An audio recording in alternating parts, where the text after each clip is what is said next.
যিনি সারা জীবন মানুষের শেষ বিদায়ে পরম যত্নে গোসল করিয়েছেন, আজ জীবনের শেষ প্রান্তে এসে তিনি এক বুক কষ্ট নিয়ে নিজের একটু আশ্রয়ের জন্য ঘুরছেন দাঁড়ে দাঁড়ে।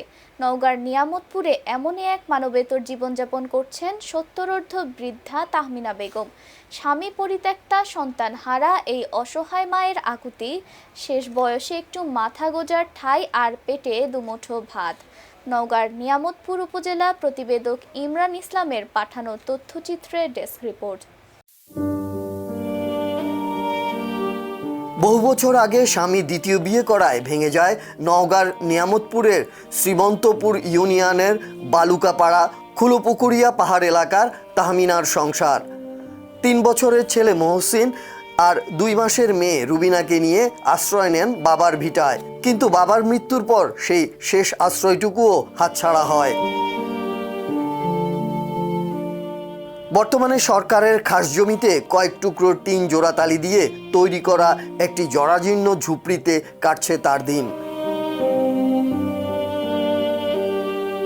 ঘরের চাল জুড়ে অসংখ্য ছিদ্র, সামান্য বৃষ্টিতেই পানি পড়ে ভিজে যায় সবই। শীতের হিমেল বাতাস আর ঝড় বৃষ্টির রাতে চরম দুর্ভোগ পোহাতে হয় তাকে।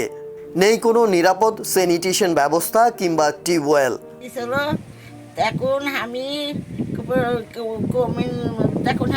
জীবনযাপন করেছি করে তখন আমি ওই সাওয়ার মানুষ করনু, ছায়া মাঙ্গা ভিক্ষা বাঙ্গন করে মানুষ করনু করে সালোক কাজ করে খিলাইছি।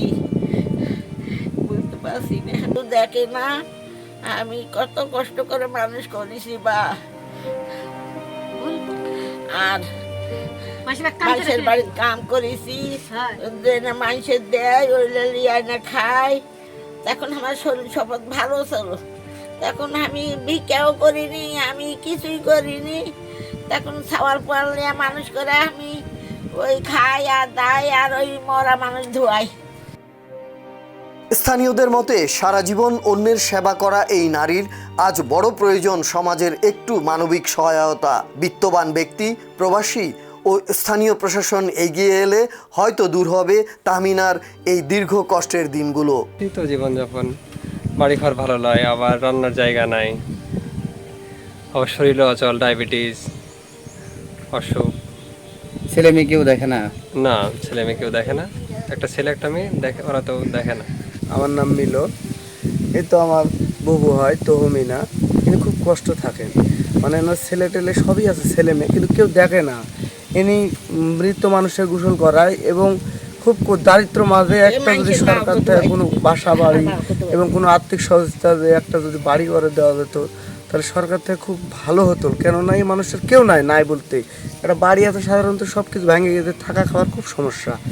এজন্য আমি সরকারের কাছ থেকে একটু অনুরোধ করে বলতেছি, এই মানুষটার দিকে একবার দেখবেন আপনারা সবাই, দেখে একটা যদি বাড়ি করে দেওয়া যায় তাহলে শেষ বয়সে এনার একটা থাকার আশ্রয় হবে। তাহমিনার এই করুণ চিত্র নিশ্চয়ই বিবেককে নাড়া দেয়। জীবনের শেষ সময়ে এসে তিনি কোনো বিলাসিতা চান না, চান কেবল একটু মাথা গোঁজার ঠাঁই এবং দুবেলা দুমুঠো অন্ন।